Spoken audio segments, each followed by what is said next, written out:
Morning everybody. I wanted to follow on from my video yesterday just with regards to sourcing and deal packaging and the documents that we use, but then also the compliance that you have to go through to be a registered, compliant and fully operational sourcer. It's something that we underestimated and didn't take into consideration when we first started quite a number of months ago now.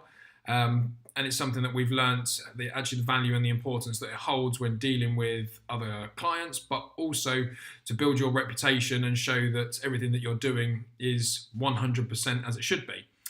So there's lots of different ways that you can be fully compliant to become a sourcer. I'm not going to go into too much detail on lots of them today, but 4 main areas that we think are the highest priority that you need to have in place when you start sourcing are, the first one is professional indemnity insurance, to make sure that you're fully covered because you're providing information to other people. The second is being part of a redress scheme. So whether it's the property redress scheme or it's the property ombudsman, any of these bodies that are regulating what you're doing and how you're doing it, one, to support you, but also to support the clients that you're sourcing deals to is very, very important. People need to have that peace of mind to know that you are being regulated in what you're doing. You do see a lot of sources that aren't parts of these schemes. So I think the membership to the property ombudsman is around 290, I think it is, pounds per year. And the redress scheme, is something similar. And it's all about just that compliance piece being in place so that you've got peace of mind, but also your clients and your investors that you're sourcing to have peace of mind as well.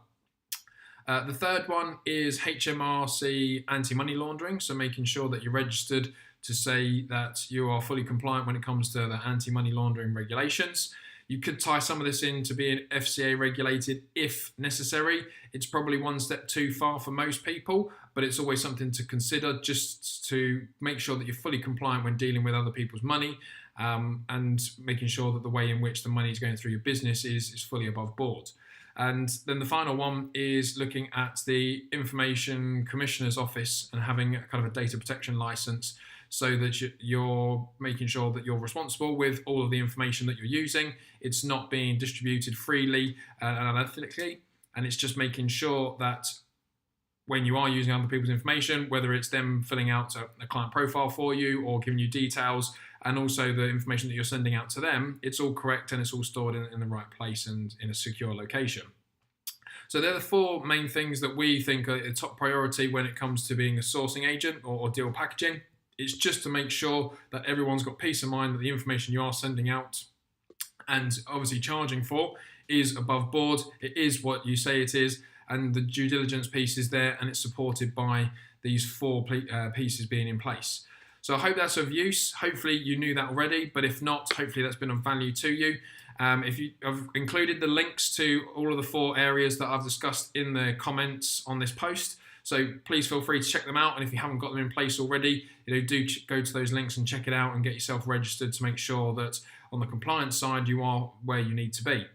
Any other questions, as always, please do drop me either a direct message or comment below, and happy to help and add some value where possible. Bye for now.